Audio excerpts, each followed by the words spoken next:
Hello, everybody. Welcome to another wonderful show with me and my beautiful wife. I am Here on the Padilla Family Homestead. here, yep, exactly, on the Padilla Homestead. I am your host, Eugenio. This is my beautiful wife, Jennifer, Hello. who I love with all my heart. I never know what he's going to enter with. I love you too, sweetie. Okay, so today's video, we're back together. Our schedules are aligning. Hopefully we're going to knock out this video and Friday's tea time with Jen. We will see. We'll see. Just depends on how much we fade. Yes. So this one is a fun one. I thought we'd talk about. Not fun. No, it's not fun, but it's more of a unique one. No. Interesting. No.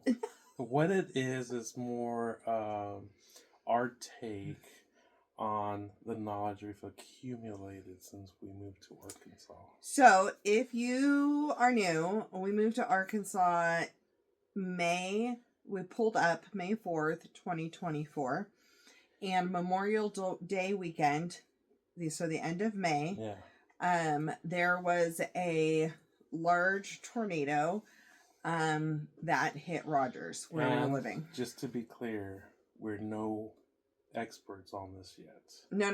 Because there's so much knowledge that we can accumulate, but so far right now, we're going to share kind of our experience then and our experience now, right? Because we've had another tornado warning since then, and kind of our thoughts on moving someplace with a different natural disaster, because I think the thing is everywhere has natural disasters. Whether it's fires, which was one of the big ones in California, earthquakes, whether it is tornadoes or hurricanes or whatever it is, everywhere kind of has their thing that they could possibly deal with. And so we traded fire and earthquakes for tornadoes, which is very scary in a lot of ways when you're something new. Any natural disaster you're not used to. It can be scary, but the biggest thing about tornadoes and hurricanes is that as long as you're keeping up with your local weather and take the correct precautions. And take the correct precautions, it can be avoided. Any casualties, well, not any casualties, as long as a lot of casualties can be prevented, as long as you're aware and doing the right things and the right precautions and you have the right shelters. So we're kind of going to talk about our experience with the two different warnings, and what our take kind of is, what we've learned. So the first one in May, I feel like my heart left my body. I guarantee you my blood pressure was scary high when that siren went off. What was it, like 1 a.m? It was 2 or 3 a.m. Something crazy. And I was still awake because I couldn't sleep well. Because I was still, like, for me, I was trying to get used to the weather. Storms out here are way different than they are in California. And we're in a garage. Redone garage, so you can hear it differently. You can hear the rain, you can hear the wind, you can hear the thunder and lightning just rumble your windows and everything like that. So it's a different experience. I'm not saying I haven't been through something like this, because when I went to Mexico, there could be storms as loud as this and heavy rainfall also. Yeah, it's just very different than the weather we were used to in California. And so we woke up and I woke up. He was awake. I woke you and up. The alarm, I felt like my heart was going to leave my body. It was beating so fast. And I did not have my shoes next to the bed. No. I wasn't even aware that we were going to have tornado warnings that night. We knew there was going to be a storm, but Yeah. we were not aware there was going to be possibility of tornado warnings and how that worked yet. Yeah. We didn't have a go bag ready. No. We did have a flashlight. I didn't have my teeth next to me because I have dentures. And I was like, if I don't have my teeth, I guarantee you that I'm going to be the one on the news with something happened in the house. Yeah. So, there was lots of things that we did not have prepared. Now, we did have flashlights. And we got our stuff together and we were able, I think we waited longer to go down than we probably should have for that one. And we did that differently the next time around. And then, so we were down there. Mm-hmm. We had no way to use a toilet. We had old water, not fresh water. Mm-hmm. We had no snacks. Mm-hmm. I had nothing to calm my anxiety or my friend's daughter's anxiety. There was all kinds of things that we did not have set up. Right. Which we were down there, we were safe, we were fine. We got very lucky. It didn't hit that far away from us, but the house we're staying in was totally fine, and I'll tell you, it was very emotional. It was emotional, driving around the next day. Especially the next day. Oh.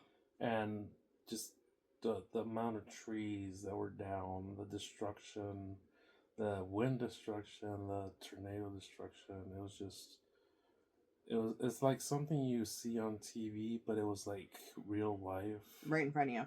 In front of you. And I did a video shortly after the tornado because I had a lot of family and friends who were like checking in, and obviously and so I did do a video. I'll try to remember to link that in the comments below or the description below. But we didn't have power for I think it was like days. 5, almost 6 days. And then the plumbing backed up in the midst of all of that, so we ended up without running water inside the house. But we couldn't run water because I know everything was backed up overflow. And it was like crazy. So we had a few days where we were dealing with that. And so it wasn't so much the midst of the storm, it was the aftermath. And we were I feel like we were more prepared in California in our apartment because we had all of our stuff that we had prepped. It was all handy. We kind of knew how to deal with a fire situation. We knew how to deal with an earthquake situation. Yeah. This took us completely by surprise in a lot of ways. In a way, you were kind of prepared for it because you had the mentality for it. I didn't prepare myself especially for like the thunders and stuff. Correct. Like that. I knew my best friend and I had talked about the severity of the storms, kind of what to expect. It's totally different than California and all of that. He had not prepared himself the same way for that. Now, well, I think it's because I was just oblivious. And my biggest thing is I thought at any point, any tornado can just land anywhere, regardless of the storm. Which it can.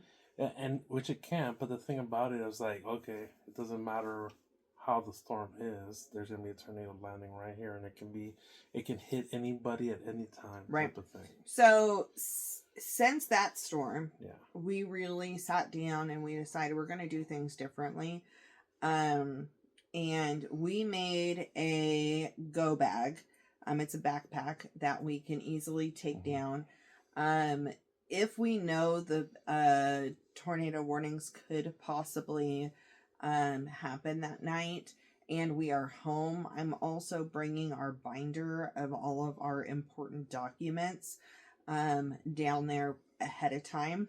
But we are at the beginning of the 2 different tornado seasons that we have here. We're bringing water down. We have a bucket and we brought cat litter down there the second time, and a blanket. That way we had a way of like blocking off the area and people can use the restroom if they needed to. I have essential oils in my bag for Calming. heartburn. I have Digestin. I have lavender. I think I have lemon because you sometimes get nosebleeds, so lemon helps stop bleeding. I think we did melaleuca and possibly peppermint. I think those are the ones that we have in the bag. We had extra flashlights, battery backups. Because of our space right now, it's also where we have our like large knife and pocket knives and life straws Essentials. and like the emergency situation stuff. Now I wouldn't necessarily bring those down there. Like I wouldn't bring a life straw down there for a tornado because there's no way to use the life straw down there if we needed it. But in this case we have it because it's just in our bag. It's like our emergency bag. It is. And so it's all set up. And then it has some beef jerky in it. It has some allergy medicine in it, some Benadryl, I think Motrin and Tylenol. Yeah. We have quite a few things in there, but we have like 3 or 4 battery backup banks that it's kind of his job to keep them going. My friend has the NOAA emergency radio, and so she's using that right now. That's on our list to get. Is that radio. I think we have extra batteries. Yeah, the hard part about where we're staying is that down there our reception can get really bad, and without Wi-Fi we are like clueless of what's really going on without that radio. Sometimes it depends on the storm and it depends on what's going on. So the other thing, so that's what we kind of are bringing down with us. We're prepping and bringing beef jerky. So we have protein, not a bunch of sugar. So beef jerky, and I do the Kind bars. And then we have waters, and I had body armor this last time. And we were both sick at the time. And so we had tissues and cold medicine with us as well. But those were all things that we wanted to make sure we had with us. So the other thing that we did in that time frame from the end of May till now is we've talked to a lot of people. We watched Ryan Holiall on YouTube a lot. And learned a lot of things, what the storm patterns are looking like, what environments are really good for tornadoes, and really kind of paid attention more to the weather systems out here because it is different. And watching that, we would watch even if we're going to have issues. We're watching in Oklahoma, we're watching in some of the other ones. Because we're learning what things to look at. We're learning different advice things to go. We didn't realize there was a website. Now I've got to remember what it is. I texted it to you. That tells you where the different tornado shelters are around you that are like community tornado shelters. Which is great in his line of work. Yeah, because I'm out all day long. All over the place. All over the place. And so you cross 3 different state lines with your work? Yeah, I can. Yeah. So those are things that it's important to know what's around you, and that now him being out and on the go, he can also drive the opposite direction of the tornado. Be in other areas other than where Correct. We're going to be. So those are all things that we really did. But I really feel like watching Ryan Holiall and learning a lot really helped the internal fear. Because this last time when the tornado sirens went off, we knew that we were prepared. And we knew where to go. We knew we had the stuff, and we knew that we were set up for if something were to happen. Oh, the generator didn't work last time either, the first time, I mean. And so we thought we were going to have that, and then we were trying to get ice, and our car died in the middle of that. Like, it was crazy, that first one.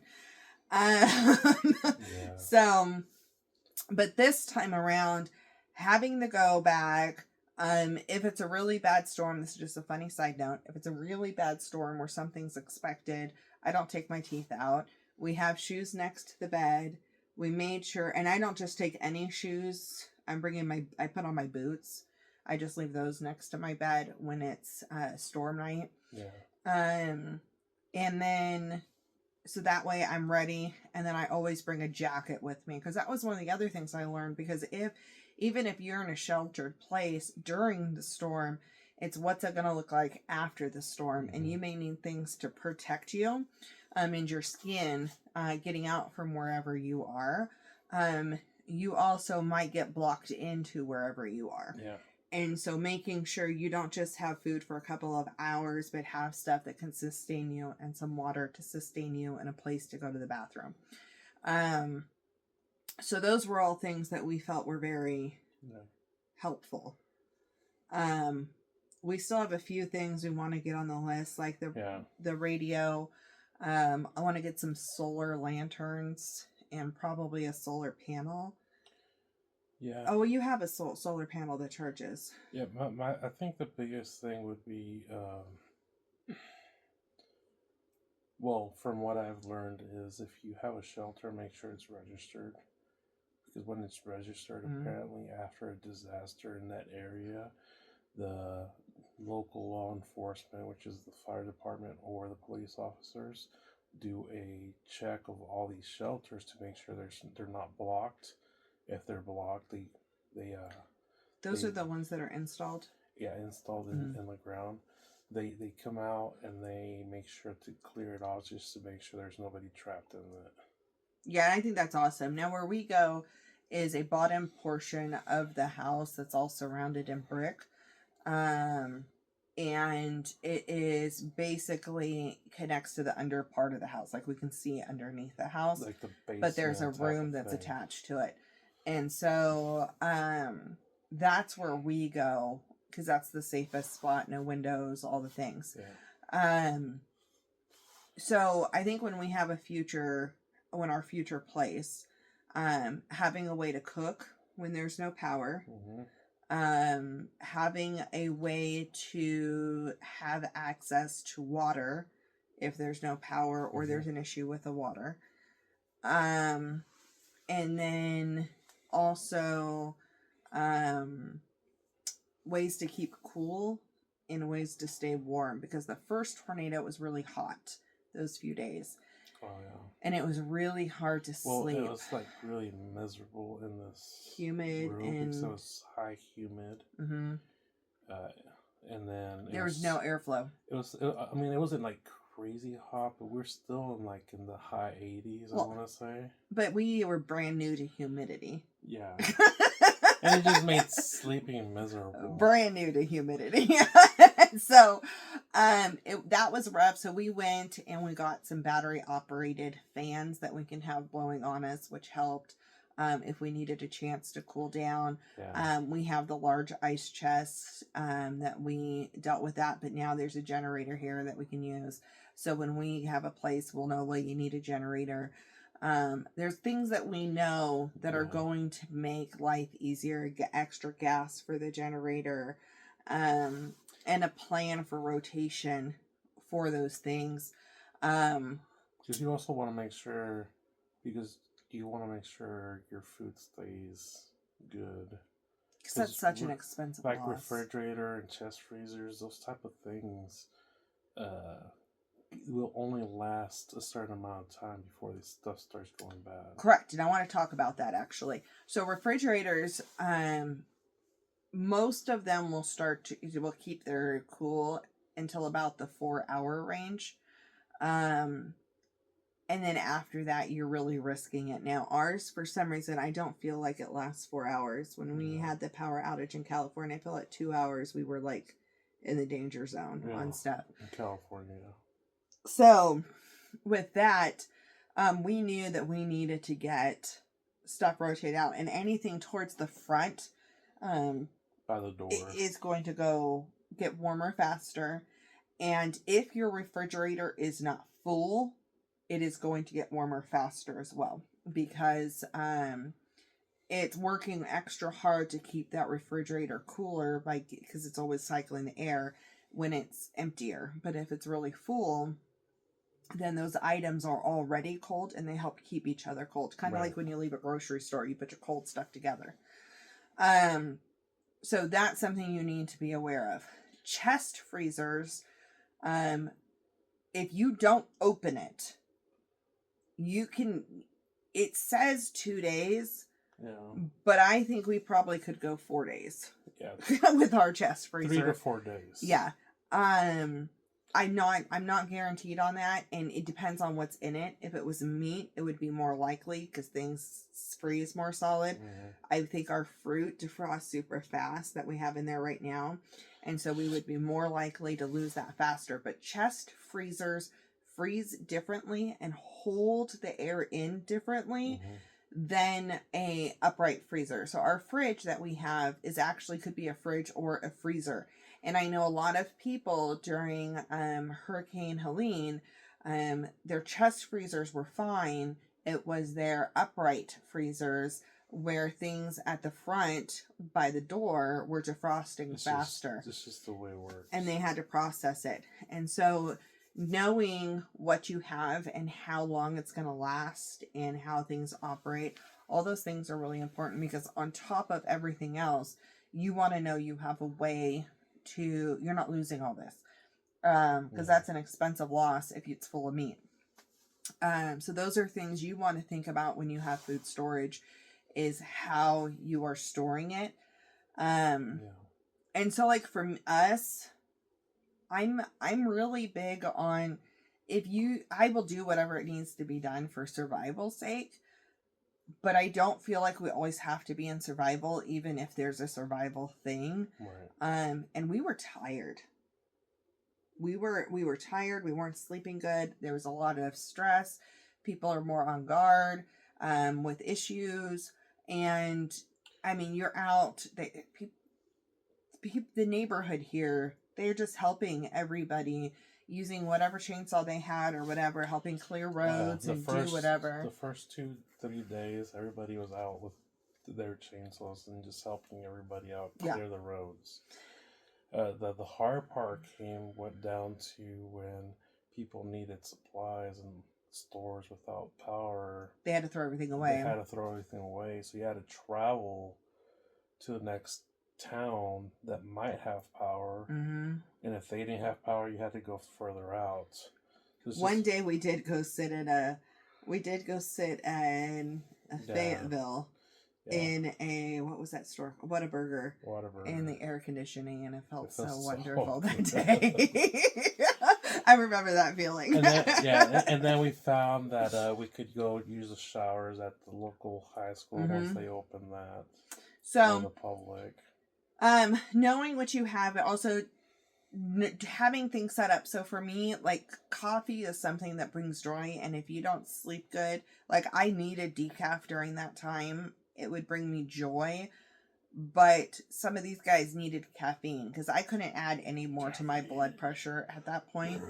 So I wasn't going to do caffeine, but it was beneficial for these guys to be able to have caffeine. So we had a way to boil water, and then I used my K-Pods that I have, opened them up, and made pour-over coffee with them. Yeah. And we were able to have coffee. We made sure that the creamer went into the ice chest, and we were able to have coffee, and we had cold drinks in the ice chest. We had one set up for food and one set up for drinks. So overall, we're way more comfortable. I don't want to jinx myself by saying that. I don't believe in jinxing, really, but tornadoes are scary no matter what. Any natural disaster is scary. I don't care how comfortable you are and used to being surrounded by smoke in California and the fires. They're still devastating, and they still are hard. But there's things that you learn to make things easier, like if you know that a fire is headed your way, you turn the sprinklers on and you put it on the top of your house, and you drench your house, and you're drenching your yard, and you're doing things to take a proactive measure to help. But you also have things set up to where you know your emergency alert systems, you know your evacuation routes, you know all these things. And so fires, you're exiting all the time. You're always going to be most likely leaving your property for an evacuation. And that's very different than a hunkering down during a tornado or a hurricane, depending on your location. So those are things to take account of. But then I look at the aftermath of Hurricane Helene, and there are just things that cannot be accounted for, that you can't expect. The amount of rainfall and the floods and the tearing out of the ground out there, that was worse than the hurricane force winds and everything else. Well, that's because of volume of water just coming down from the sky. Correct. And so when you have stuff like that you can't necessarily plan for, and it's just the earth is just being removed, what you can do is do your best to have systems set up to help you for water filtering, for food supply, for cooking, and just for overall necessities for your life safety as much as possible. And I think that's what you have to do in any emergency situation like that, any natural disaster type thing.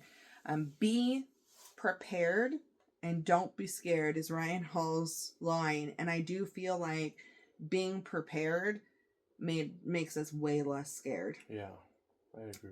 So we still watch all of the leading up to. So most of the time, the tornado weather is going to hit Oklahoma and Texas before it hits us.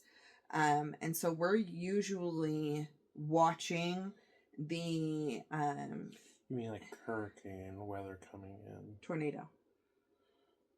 We don't get hurricane weather, no, right. really. Well, we get the aftermath, which turns into tropical storms.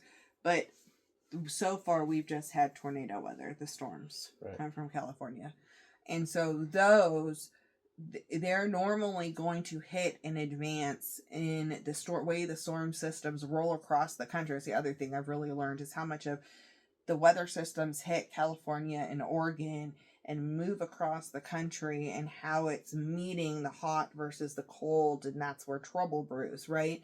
And so in the center of the country, there always seems to be that mix of the hot and the cold, where that's where it's hitting.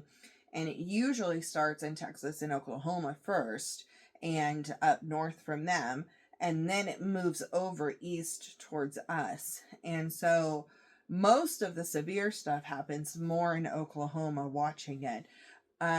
However, seeing the patterns, seeing the weather systems, so even if I can't get on Ryan Hall, y'all, I know how this storm is behaving and what things to be looking for on the radar, if I can get a radar system up, that as we're getting our storms. It helps with knowledge. And we also have people on Facebook that I follow. We follow Garrett Lewis and Zachary Hall, who are Arkansas people. And so for them, I can see sometimes I can't watch a video, but sometimes I can get a Facebook post pulled up and I can get alerts. So knowing who your weather people are that are accurate and on top of things is really big. You can have your local news people that you watch or whoever it is. But really have somebody that you're watching and listening to and being prepared to with. Yeah. Anything else on this topic? Because I think having your supplies, having your food and water, what's going to happen after the natural disaster, if something happens, how are you going to deal with it afterwards? Other than that, the only thing I can just say is just watch the weather. Yeah. Because if you watch the weather, you're prepared, because you're preparing yourself if something does come your way. Right. And if you do see like something could be heading your way, then that's when you prepare your area of where you're gonna be bunkered down. It's like, hey, I saw that we might get a chance of something within the next day or two. Let's just set up the place just to make sure we're prepared for this. Right. And I didn't realize. Oh, chairs. Good chairs. Dan, in your storm shelter. Because you're going to want to sit. Yeah. And I didn't realize we had 2 tornado seasons. I've always heard of 1 tornado season, which spring into summer seems to be the largest tornado season because you have your cool weather turning into your hot weather, right? And those cycles are battling each other. But in the fall, the same thing happens. Yeah. You have your hot weather where cold weather's coming in and is trying to mix with that. And so that leads in, like, apparently Arkansas's most damaging, or the record number of tornadoes in Arkansas happened in January of 1999. Wow. So, like, it's just random when the things happen and how the weather is working. Yeah. And so those are all things to be aware of and to pay attention to for your area. The cycles that normally happen. Now, things can be different. You can have freak weather things, but I think all of those things help you to be prepared and not scared. Right. So overall, we're doing great. We like Arkansas. We've gotten more used to the weather. We'll see how next summer comes with the humidity. But we are getting more used to the weather. We're still getting used to different insects and more snakes that don't rattle that are poisonous. But other than that, it's going good, and that tornado did not scare us away, and we are very comfortable. If anything, it was welcoming. Welcome to, is that what you just said? You're a weirdo. Welcome to Arkansas. It's like, we're gonna break you in early. That had not happened here. There was not tornadoes like that here in people are like those large of tornadoes over 40 years or something. Yeah, like 40, 50 years. Like, it is a very rare occurrence for things to happen like that. So that helped as well. Talking to the local people who have lived here for years, and seeing what they know from their history here. So that's it, though. We thought we'd share with you some of the stuff. I will try to link, if I can, some of the stuff we've bought, and some of the things that are on our list that we suggest, in the description below. And luckily we're not close by the ocean, so there's no sharknadoes. That was Junior's biggest fear. He doesn't like sharks. Hate sharks. So he's scared of sharknadoes. And we're like, no sharknadoes. In Florida, you might get gatornaders. Gatornaders. What about snake knee? And you might get that too. So, okay, that's it. We'll see you back here for the next video. Thank you for watching. Bye. Bye. Don't forget to hit like, subscribe, and comment for future content.